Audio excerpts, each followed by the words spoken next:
The cold passed reluctantly from the earth, and the retiring fogs revealed an army stretched out on the hills, resting. As the landscape changed from brown to green, the army awakened and began to tremble with eagerness at the noise of rumors.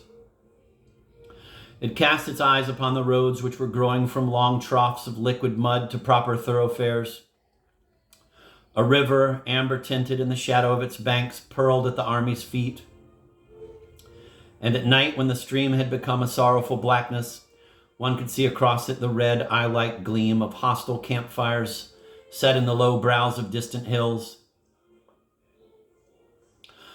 Once a certain tall soldier developed virtues and went resolutely to wash his shirt. He came flying back from a brook, waving his garment banner-like. He was swelled with a tale he had heard from a reliable friend, who had heard it from a truthful cavalryman, who had heard it from his trustworthy brother, one of the orderlies at division headquarters. He adopted the important air of a herald in red and gold. "We're going to move tomorrow, sure," he said pompously to a group in the company street. "We're going way up the river, cut across and come around in behind 'em." To his attentive audience, he drew aloud an elaborate plan of a very brilliant campaign. When he had finished, the blue-clothed men scattered into small arguing groups between the rows of squat brown huts. A Negro teamster who had been dancing upon a cracker box with the hilarious encouragement of 20 soldiers was deserted. He sat mournfully down. Smoke drifted lazily from a multitude of quaint chimneys. "It's a lie, that's all it is, a thundering lie," said another private loudly. His smooth face was flushed, and his hands were thrust sulkily into his trousers pockets. He took the matter as an affront to him. "I don't believe the derned old army's ever going to move. We're set. I've got ready to move 8 times in the last 2 weeks, and we ain't moved yet." The tall soldier felt called upon to defend the truth of a rumor he himself had introduced. He and the loud one came near to fighting over it. A corporal began to swear before the assemblage. He had just put a costly board floor in his house, he said. During the early spring, he had refrained from adding extensively to the comfort of his environment because he had felt that the army might start on the march at any moment. Of late, however, he had been impressed that they were in a sort of eternal camp. Many of the men engaged in a spirited debate. One outlined in peculiarly lucid manner all the plans of the commanding general. He was opposed by men who advocated that there were other plans of campaign. They clamored at each other, numbers making futile bids for the popular attention. Meanwhile, the soldier who had fetched the rumor bustled about with much importance. He was continually assailed by questions.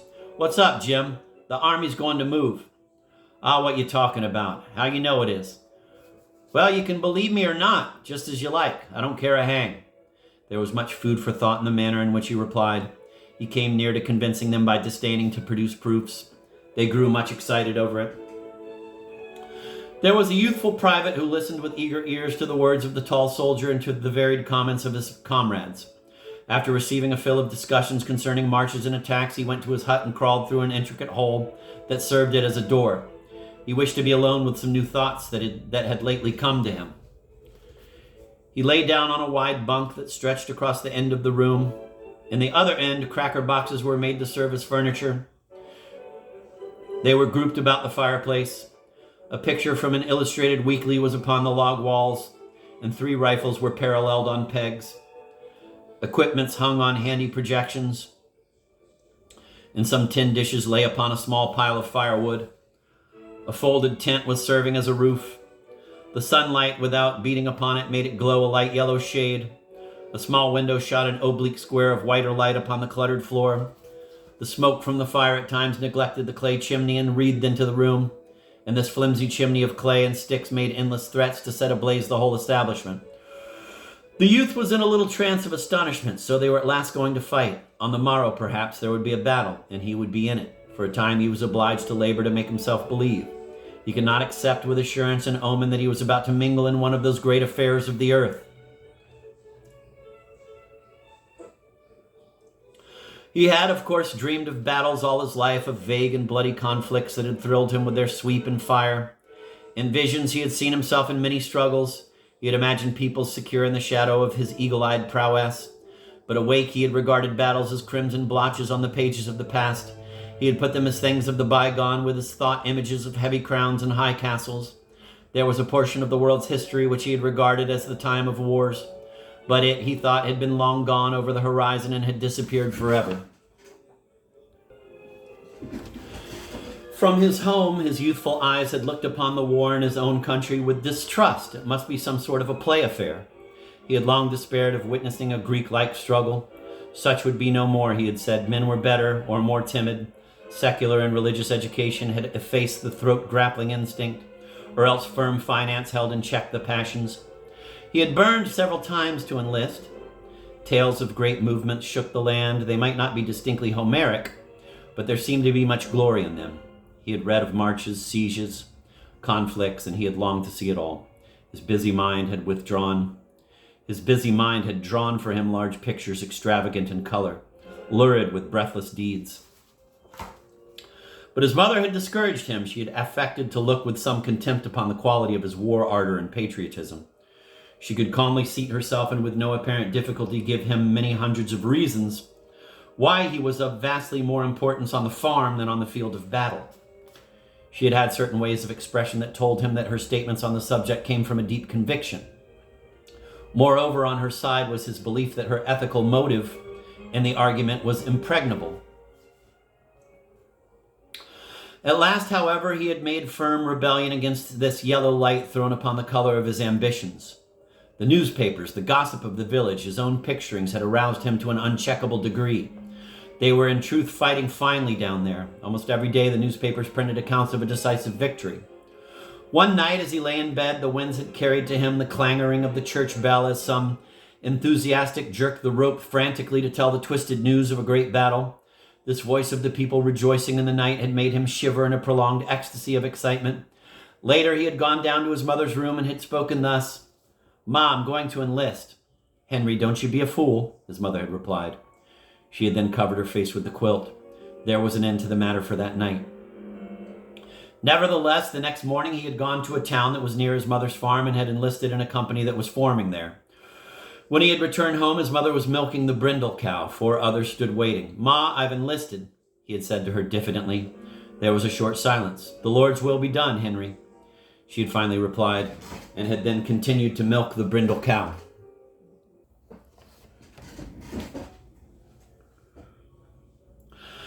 When he had stood in the doorway with his soldier's clothes on his back, and with the light of excitement and expectancy in his eyes almost defeating the glow of regret for the home bonds, he had seen 2 tears leaving their trails on his mother's scarred cheeks.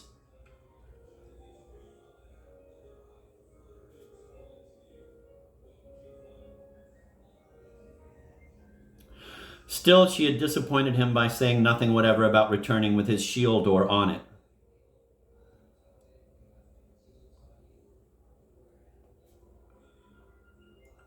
He had privately primed himself for a beautiful scene. He had prepared certain sentences which he thought could be used with touching effect. But her words destroyed his plans. She had doggedly peeled potatoes and addressed him as follows: "You watch out, Henry, and take good care of yourself in this here fighting business. You watch out and take good care of yourself. Don't go a-thinking you can lick the whole rebel army at the start. Don't go a-thinking you can lick the whole rebel army at the start. Because you can't. You're just one little feller amongst a whole lot of others. And you've got to keep quiet and do what they tell you. I know how you are, Henry. I've net you 8 pair of socks, Henry, and I've put in all your best shirts because I want my boy to be just as warm and comfortable as anybody in the army. Whenever they get holes in them, I want you to send them right away back to me so's I can darn them. And Alice, be careful and choose your company. There's lots of bad men in the army, Henry. The army makes them wild, and they like nothing better than the job of leading off a young feller like you, as ain't never been away from home much and has Alice had a mother, and a-learning him to drink and swear. Keep clear of them folks, Henry. I don't want you to ever do anything, Henry, that you would be shamed to let me know about. Just think as if I was watching you. If you keep that in your mind, Alice, I guess you'll come out about right. You must, Alice, remember your father too, child, and remember he never drunk a drop of liquor in his life, and seldom swore a cross oath. I don't know what else to tell you, Henry, excepting that you must never do no shirking, child, on my account. If so be a time comes when you have to be killed or do a mean thing, why, Henry, don't think of anything except what's right, because there's many a woman has to bear up against such things these times, and the Lord will take care of us all. Don't forget about the socks and the shirts, child, and I've put a cup of blackberry jam with your bundle, because I know you like it above all things. Goodbye, Henry. Watch out and be a good boy. He had, of course, been impatient under the ordeal of this speech. It had not been quite what he expected, and he had borne it with an air of irritation. He departed feeling vague relief. Still, when he had looked back from the gate, he had seen his mother kneeling among the potato parings. Her brown face upraised was stained with tears, and her spare form was quivering. He bowed his head and went on, feeling suddenly ashamed of his purposes. From his home, he had gone to the seminary to bid adieu to many schoolmates. They had thronged about him with wonder and admiration. He had felt the gulf now between them and had swelled with calm pride. He and some of his fellows who had donned blue were quite overwhelmed with privileges for all of one afternoon. And it had been a very delicious thing. They had strutted. A certain light-haired girl had made vivacious fun at his martial spirit, but there was another and darker girl whom he had gazed at steadfastly, and he thought she grew demure and sad at sight of his blue and brass. As he had walked down the path between the rows of oaks, he had turned his head and detected her at a window watching his departure. As he perceived her, she had immediately begun to stare up through the high tree branches at the sky. He had seen a good deal of flurry and haste in her movement as she changed her attitude. He often thought of it. Unbelievable.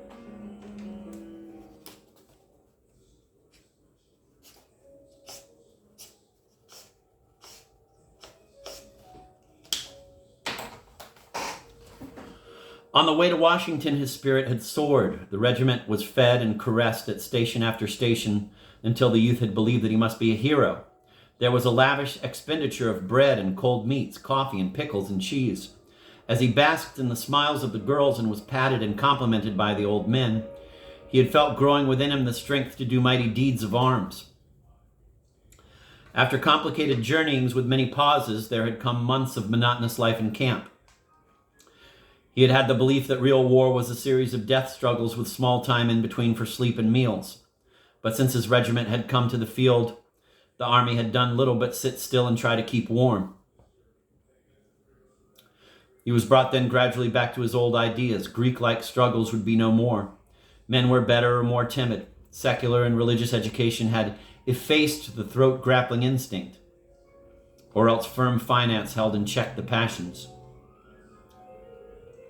He had grown to regard himself merely as a part of a vast blue demonstration. His province was to look out, as far as he could, for his personal comfort. For recreation, he could twiddle his thumbs and speculate on the thoughts which must agitate the minds of the generals. Also, he was drilled and drilled and reviewed and drilled and drilled and reviewed. The only foes he had seen were some pickets along the riverbank. They were a sun-tanned, philosophical lot who sometimes shot reflectively at the blue pickets. When reproached for this afterward, they usually expressed sorrow and swore by their gods that the guns had exploded without their permission. The youth on guard duty one night conversed across the stream with one of them. He was a slightly ragged man who spat skillfully between his shoes and possessed a great fund of bland and infantile assurance. The youth liked him personally. "Yank," the other had informed him. "You're a right dumb good feller." This sentiment, floating to him upon the still air, had made him temporarily regret war. Various veterans had told him tales. Some talked of gray, bewhiskered hordes who were advancing with relentless curses and chewing tobacco with unspeakable valor. Tremendous bodies of fierce soldiery who were sweeping along like the Huns. Others spoke of tattered and eternally hungry men who fired despondent powders. "They'll charge through hell's fire and brimstone to get a holt on a haversack, and seck stomachs ain't a-lastin' long," he was told. From the stories, the youth imagined the red, live bones sticking out through slits in the faded uniforms. Still, he could not put a whole faith in veterans' tales, for recruits were their prey. They talked much of smoke, fire, and blood, but he could not tell how much might be lies. They persistently yelled, "Fresh fish," at him, and were in no wise to be trusted. However, he perceived now that it did not greatly matter what kind of soldiers he was going to fight, so long as they fought, which fact no one disputed. There was a more serious problem. He lay in his bunk pondering upon it.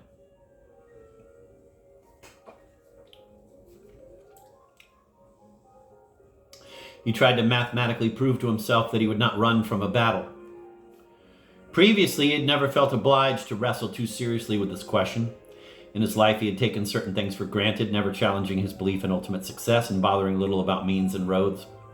But here he was confronted with a thing of moment. It had suddenly appeared to him that perhaps in a battle he might run. He was forced to admit that as far as war was concerned, he knew nothing of himself.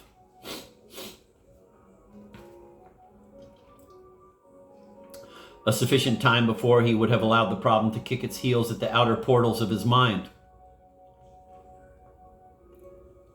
But now he felt compelled to give serious attention to it. A little panic fear grew in his mind as his imagination went forward to a fight. He saw hideous possibilities. He contemplated the lurking menaces of the future and failed in an effort to see himself standing stoutly in the midst of them. He recalled his visions of broken-bladed glory, but in the shadow of the impending tumult, he suspected them to be impossible pictures. He sprang from the bunk and began to pace nervously to and fro.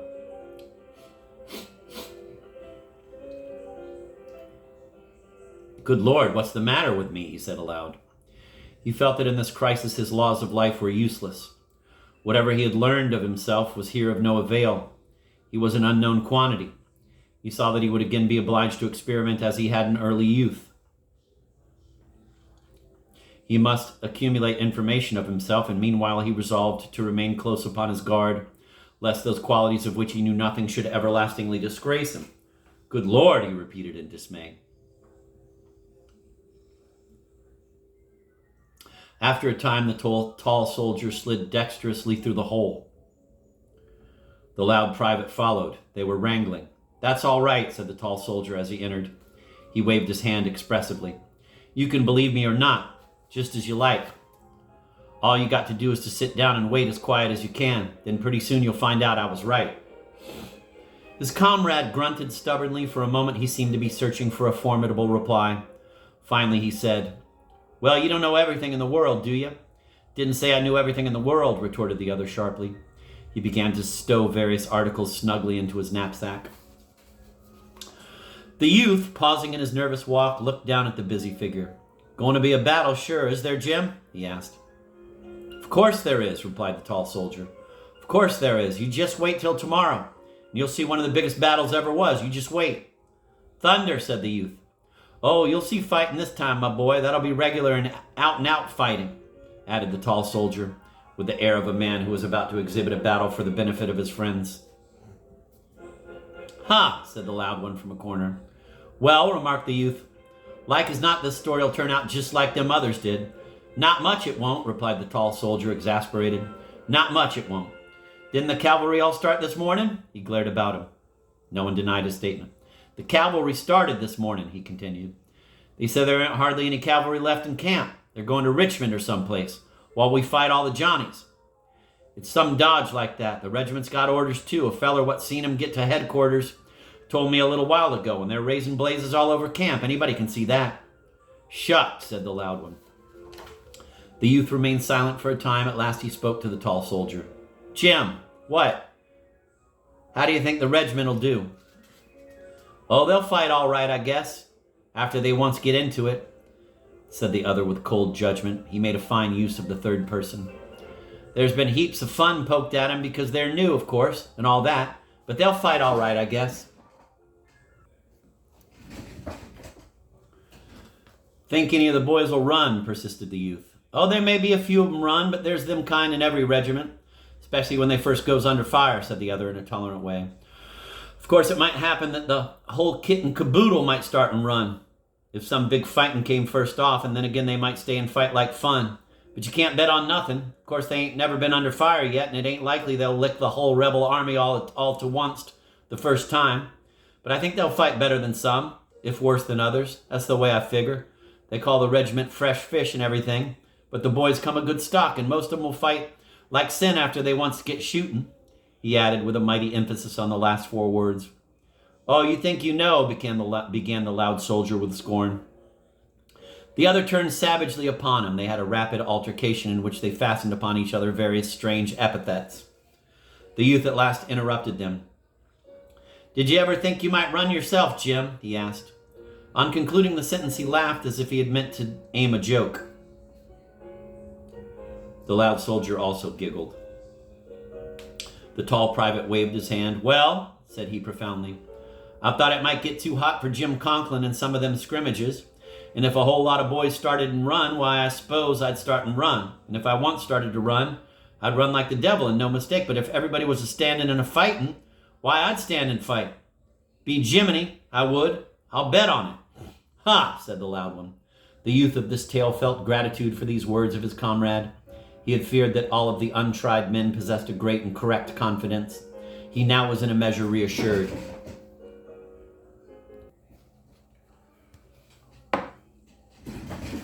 Chapter 2. The next morning, the youth discovered that his tall comrade had been the fast-flying messenger of a mistake. There was much scoffing at the latter by those who had yesterday been firm adherents of his views. And there was even a little sneering by men who would never believe the rumor. The tall one fought with a man from Chatfield Corners and beat him severely. The youth felt, however, that his problem was in no wise lifted from him. There was, on the contrary, an irritating prolongation. The tale had created in him a great concern for himself. Now, with the newborn question in his mind, he was compelled to sink back into his old place as a part of a blue demonstration. For days he made ceaseless calculations, but they were all wondrously unsatisfactory. He found that he could establish nothing. He finally concluded that the only way to prove himself was to go into the blaze, and then figuratively to watch his legs to discover their merits and faults. He reluctantly admitted that he could not sit still and with a mental slate and pencil derive an answer. To gain it, he must blaze blood and danger. To gain it, he must have blaze, blood, and danger, even as a chemist requires this, Let me reread this whole goddamn paragraph. For days he made ceaseless calculations, but they were all wondrously unsatisfactory.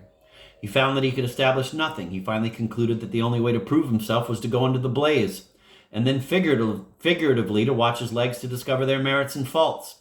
He reluctantly admitted that he could not sit still and with a mental slate and pencil derive an answer.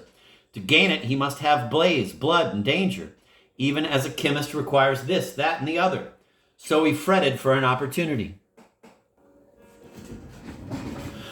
Meanwhile, he continually tried to measure himself by his comrades. The tall soldier, for one, gave him some assurance. This man's serene unconcern dealt him a measure of confidence, for he had known him since childhood, and from his intimate knowledge, he did not see how he could be capable of anything that was beyond him, the youth. Still, he thought that his comrade might be mistaken about himself, or, on the other hand, he might be a man heretofore doomed to peace and obscurity, but in reality made to shine in war. I'm going to reread that. Meanwhile, he continually tried to measure himself by his comrades. The tall soldier, for one, gave him some assurance. This man's serene unconcern dealt him a measure of confidence, for he had known him since childhood, and from his intimate knowledge he did not see how he could be capable of anything that was beyond him, the youth. Still, he thought that his comrade might be mistaken about himself, or, on the other hand, he might be a man heretofore doomed to peace and obscurity, but in reality made to shine in war. The youth would have liked to have discovered another who suspected himself. A sympathetic comparison of mental notes would have been a joy to him.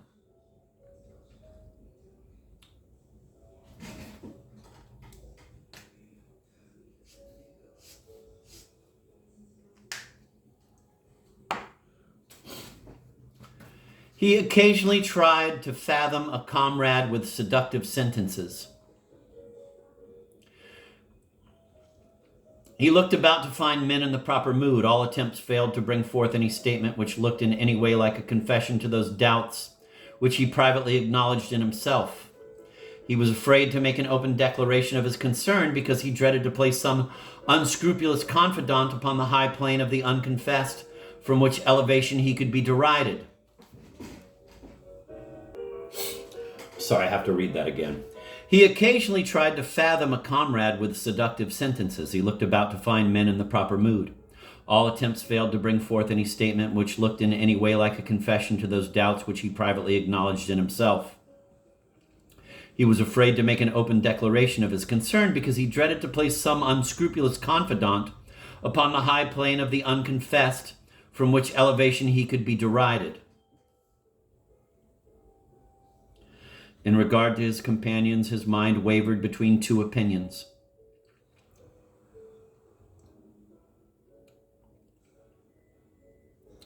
According to his mood. Sometimes he inclined to believing them all heroes. In fact, he usually admitted in secret the superior development of the higher qualities in others. He could conceive of men going very insignificantly about the world, bearing a load of courage unseen, and although he had known many of his comrades through boyhood, he began to fear that his judgment of them had been blind. Then in other moments he flouted these theories and assured himself that his fellows were all privately wondering and quaking. His emotions made him feel strange in the presence of men who talked excitedly of a prospective battle as of a drama they were about to witness, with nothing but eagerness and curiosity apparent in their faces. It was often that he suspected them to be liars. He did not pass such thoughts without severe condemnation of himself. He denned reproaches at times. He was convicted by himself of many shameful crimes against the gods of traditions. In his great anxiety, his heart was continually clamoring at what he considered the intolerable slowness of the generals.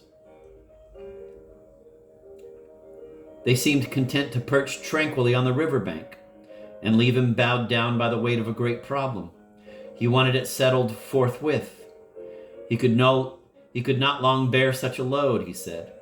Sometimes his anger at the commanders reached an acute stage, and he grumbled about the camp like a veteran. One morning, however, he found himself in the ranks of his prepared regiment. The men were whispering speculations and recounting the old rumors. In the gloom before the break of the day, their uniforms glowed a deep purple hue. From across the river, the red eyes were still peering. In the eastern sky, there was a yellow patch like a rug laid for the feet of the coming sun. And against it, black and pattern-like, loomed the gigantic figure of the colonel on a gigantic horse. From off in the darkness came the trampling of feet. The youth could occasionally see dark shadows that moved like monsters. The regiment stood at rest for what seemed a long time. The youth grew impatient. It was unendurable the way these affairs were managed. He wondered how long they were to be kept waiting. As he looked all about him and pondered upon the mystic gloom, he began to believe that at any moment the ominous distance might be aflare, and the rolling crashes of an engagement come to his ears. Staring once at the red eyes across the river, he conceived them to be growing larger, as the orbs of a row of dragons advancing. He turned toward the colonel and saw him lift his gigantic arm and calmly stroke his mustache.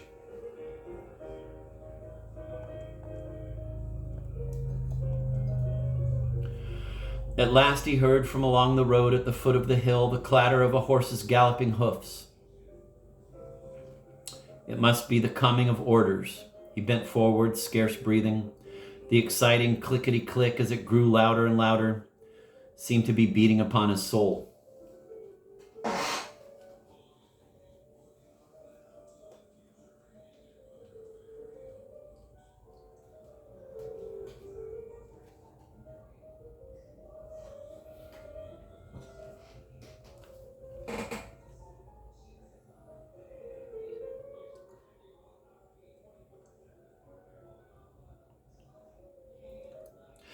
Presently, a horseman with jangling equipment drew rein before the colonel of the regiment. The two held a short, sharp-worded conversation. The men in the foremost ranks craned their necks.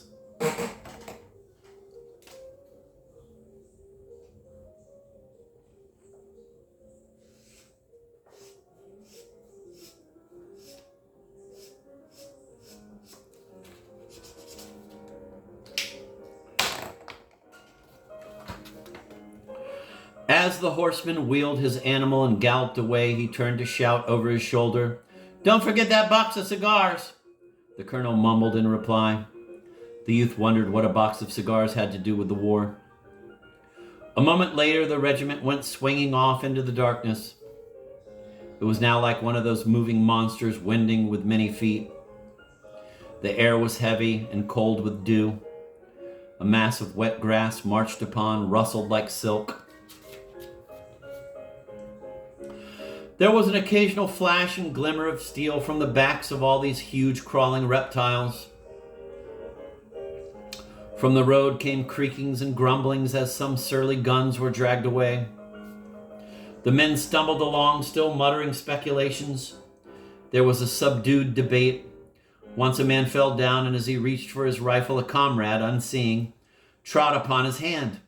He of the injured finger swore bitterly and aloud. A low, tittering laugh went among his fellows.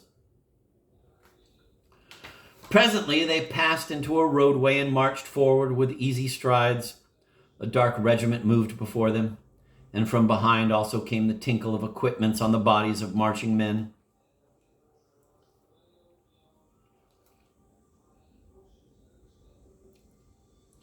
The rushing yellow of the developing day went on behind their backs.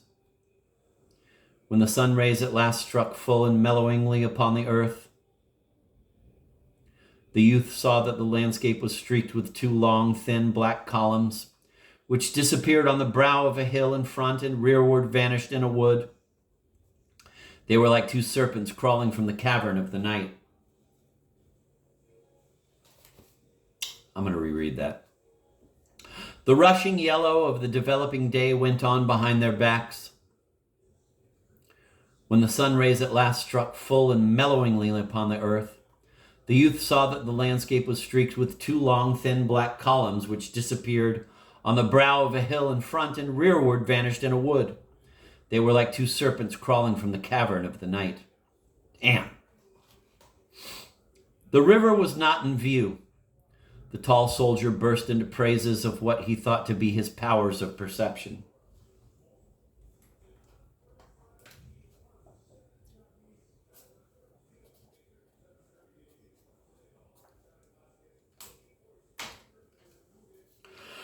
Some of the tall one's companions cried with emphasis that they too had evolved the same thing, and they congratulated themselves upon it. But there were others who said that the tall one's plan was not the true one at all. They persisted with other theories. There was a vigorous discussion.